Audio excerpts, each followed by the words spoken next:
नमस्कार मंडळी, श्री स्वामी समर्थ. स्वागत आहे तुमचं माझ्या यूट्यूब चॅनलवरती. आजचा दिवस तुम्हा सर्वांना खूप छान, सुखाचा, आनंदाचा आणि समाधानाचा जाऊ देत, हीच मी स्वामींच्या चरणी प्रार्थना करते आणि आजच्या या नवीन व्हिडिओला सुरुवात करते. पण त्या अगोदर तुम्ही माझ्या चॅनलवरती जर नवीन असाल तर चॅनलला पण लगेच सबस्क्राईब करा आणि कमेंटमध्ये श्री स्वामी समर्थ लिहायला अजिबात विसरू नका. उद्या 14 जानेवारी बुधवार मकर संक्रांतीचा पवित्र सण आहे आणि सर्वप्रथम तुम्हा सगळ्यांना मकर संक्रांतीच्या मनापासून खूप खूप शुभेच्छा. तिळगुळ घ्या आणि गोड गोड बोला.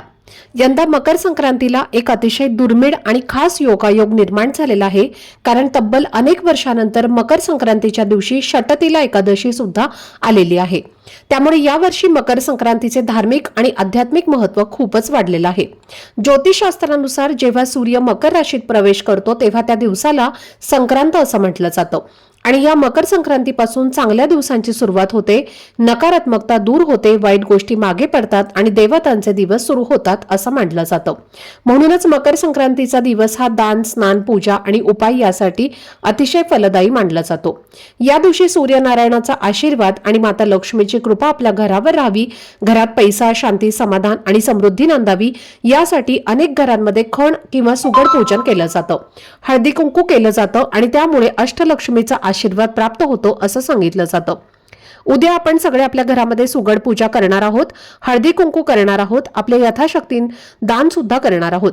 पण यासोबतच हे लक्षात ठेवणं खूप गरजेचं आहे की प्रत्येक दिवशी जसा राहू काळ असतो तसाच उद्या मकर संक्रांतीच्या दिवशी सुद्धा राहुकाळ असणार आहे आणि त्यावेळेस चुकूनही पूजा, हळदी कुंकू किंवा दान करू नये. म्हणूनच उद्या पूजेसाठी कोणता शुभ मुहूर्त आहे, हळदी कुंकू कोणत्या वेळेत करायचं आहे, दान कोणत्या वेळेत करायचं आहे आणि राहुकाळ कोणत्या वेळेत आहे याची संपूर्ण सविस्तर माहिती आजच्या व्हिडिओमध्ये मी तुमच्यासोबत शेअर करणार आहे. त्यामुळे व्हिडिओ हा स्किप न करता शेवटपर्यंत नक्की पहा, जेणेकरून तुमच्यापर्यंत योग्य ती माहिती पोहोचेल. आणि तुम्ही माझ्या चॅनलवरती जर नवीन असाल तर चॅनलला पण लगेच सबस्क्राईब करा आणि बेल आयकॉनला पण प्रेस करा, म्हणजे मी जेव्हा कधीही नवीन व्हिडिओज अपलोड करेन त्याचं नोटिफिकेशन सर्वात आधी तुम्हाला मिळेल आणि तुमचा एकही व्हिडिओ हा मिस होणार नाही. तसेच हाय बटनला सुद्धा क्लिक करा. तर पहा मंडळी, मकर संक्रांतीचा दिवस हा आपल्या हिंदू धर्मामध्ये अत्यंत पवित्र, शुभ आणि फलदायी मानला जातो, कारण हा दिवस सूर्यदेव आणि भगवान शनिदेव यांना समर्पित आहे. आणि यंदा मकर संक्रांतीला एकादशी तिथी आल्यामुळे या दिवशी भगवान विष्णू आणि नारायण यांची पूजा सुद्धा केली जाणार आहे. त्यामुळे यंदाची संक्रांती ही सूर्यदेव, शनिदेव आणि विष्णू नारायण यांना समर्पित अशी खूपच विशेष ठरणार आहे. या मकर संक्रांतीच्या दिवशी आपण परंपरेनुसार सुगडांची पूजा करतो. आपल्या घरात समृद्धी नांदावी, आरोग्य चांगलं राहावं आणि आयुष्यात सकारात्मकता यावी यासाठी प्रार्थना करतो, कारण मातीचे सुगड हे पंचमहाभूतांपासून तयार झालेले असतात आणि ते पृथ्वी तत्वाचे प्रतीक मानले जातात. आणि म्हणूनच संक्रांतीचा सण हा सुगड पूजन करून साजरा करण्याची आपली जुनी परंपरा आहे. आता यंदा मकर संक्रांत ही पिवळ्या रंगावर आलेली आहे, त्यामुळे उद्या संक्रांतीच्या दिवशी पिवळा रंग चुकूनही परिधान करायचा नाही. हा रंग पूर्णपणे वर्ज्य ठेवायचा आहे. आणि हा नियम फक्त महिलांसाठीच नाही तर घरातील लहान मुलांपासून ते मोठ्यांपर्यंत सर्वांनीच पाळायचा आहे. म्हणजे उद्या कोणाच्याही अंगावरती पिवळ्या रंगाचे कपडे असू नयेत याची काळजी आपल्याला घ्यायची आहे. उद्या सुगड पूजनासाठी परंपरेनुसार प्रत्येक सुवासिनी स्त्रीला 5 मातीचे सुगड लागतात आणि तुमच्या घरात जशी प्रथा आहे त्याप्रमाणे तुम्ही त्या संख्येप्रमाणे सुगड घेऊ शकता. पण पूजा करण्यापूर्वी हे सुगड स्वच्छ पुसून घ्यायचे आहेत आणि त्यामध्ये आपल्या शेतात पिकलेले धान्य किंवा ताज्या भाज्या वसा म्हणून तुम्हाला भरायच्या आहेत, जसं की हरभरा, गहू, तांदूळ, उसाचे पेरे, बोर, गाजर, पावटा अशा वस्तू प्रामुख्याने वापरल्या जातात. सुगड पूजन सुरू करण्यापूर्वी सर्वप्रथम पाटावर एक दिवा प्रज्वलित करायचा आहे. त्या पाटावर लाल किंवा इतर शुभ रंगाचे स्वच्छ वस्त्र अंतरायचे आहे आणि त्यावरती हे सुगड नीट मांडून घ्यायचे आहेत. आणि मग त्याआधी 2 अतिशय महत्त्वाच्या गोष्टी आवर्जून करायच्या आहेत. या दिवशी ब्रह्ममुहूर्तावरती उठून स्नान करणं खूप महत्त्वाचं मानलं जातं, कारण असं सांगितलं जातं की मकर संक्रांतीला जो व्यक्ती स्नान करत नाही तो वर्षभर आजारी किंवा अडचणीत राहतो, तर ब्रह्ममुहूर्तावरती स्नान केल्याने अनेक पटीने पुण्य मिळतं. त्यामुळे आंघोळीच्या पाण्यात थोडेसे पांढरे तेल टाकून तुम्हाला स्नान करायचं आहे. स्नान झाल्यानंतर लगेच सूर्यदेवाला जल अर्पण करायचं आहे. घरातील एक व्यक्ती जरी सूर्यदेवाला जल अर्पण करत असली तरी त्याचे पुण्य हे संपूर्ण कुटुंबाला मिळते. त्यासाठी तांब्या किंवा कलशामध्ये स्वच्छ पिण्याचं पाणी घ्यायचं आहे. त्यामध्ये पांढरे किंवा काळे तीळ, हळद, कुंकू, अक्षदा आणि फुलांच्या पाकळ्या टाकून सूर्यदेवाला अर्घ्य अर्पण करायचं आहे. आणि शक्य असल्यास बाल्कनीत किंवा टेरेसवरती जाऊन सूर्यदेवासमोर एक दिवा सुद्धा लावायचा आहे।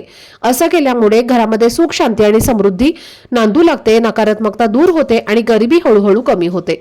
आणि सूर्यदेवाला जल अर्पण केल्यानंतर लगेच आपल्या देवघरातल्या सर्व देवांची विधिवत पूजा करायची आहे आणि त्यानंतरच तुम्हाला सुगड पूजन किंवा खंडी पूजन जे आहे तर ते करायचं आहे। चुकून सुद्धा तुम्ही या दिवशी सूर्यपूजनाच्या आधी सुगड पूजन जे आहे तर ते करू नका, कारण हे सुगड पूजने अगोदर आपल्याला सूर्यदेवांची पूजा ही करायची असते। म्हणून हा एक मुख्य नियम जो आहे तर तो तुम्हाला उद्या संक्रांतीला पाळायचा आहे। आता सांगितल्याप्रमाणे तुम्हाला हे खण जे आहे तर ते पाटावरती मांडून घ्यायचे आहेत। एका पानावर तुम्हाला विडा ठेवायचा आहे, ज्यामध्ये बघा एक हळकुंड असतं, एक खोबऱ्याचा तुकडा असतो, एक बदाम, एक खारीक आणि एक सुपारी जी असते। तर अशा 5 वस्तू ज्या आहेत तर त्या तुम्हाला विड्याच्या पानावरती ठेवायच्या आहेत। आणि त्यानंतर तुम्हाला सर्वप्रथम तिथे गणपती बाप्पांची पूजा करून घ्यायची आहे। बाप्पांची मूर्ती असेल तर ती सुद्धा तुम्हाला पूजा करताना ठेवायची आहे आणि सर्वप्रथम तुम्हाला गणपती बाप्पांची पूजा करून घ्यायची आहे। त्यानंतर तुम्हाला हे जे खण आहे तर ते पूजून घ्यायचे आहेत आणि त्यांची पूजाही तुम्हाला करायची आहे। आता आपण पाहूयात की अशा कोणत्या 2 तासाच्या राहू काळामध्ये तुम्हाला चुकूनही संक्रांतीची पूजा किंवा हळदी कुंकू जे आहे तर ते करायचं नाही। तर पहा, प्रत्येक दिवशी साधारण 1.5 तासाचा असा एक काळ असतो जो अशुभ म्हणजे राहू काळ मानला जातो आणि तो राहू काळ कोणत्याही शुभ कार्यासाठी, कोणत्याही पूजेसाठी, दानासाठी वर्ज्य मानला जातो। जर या काळात आपण दान पूजा केली तर त्याचं कोणतंच फळ हे आपल्याला मिळत नाही।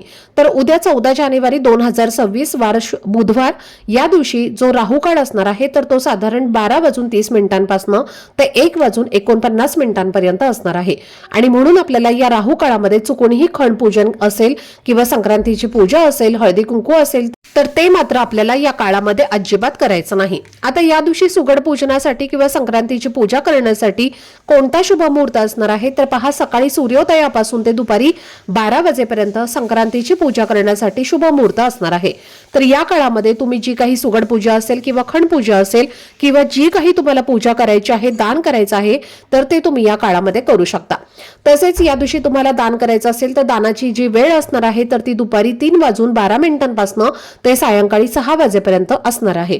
तर हा काळ दानासाठी अतिशय उत्तम मानला जातो आणि शक्य असेल तर याच काळामध्ये तुम्ही दान करण्याचा जास्तीत जास्त प्रयत्न करा। या दिवशी दान केल्याने त्याचे आपल्याला दुप्पट पटीने फळ प्राप्त होते असं म्हटलं जातं। म्हणून आपल्या यथाशक्तीने आपल्याला जे काही दानचे आहे तर ते नक्की करायचं आहे।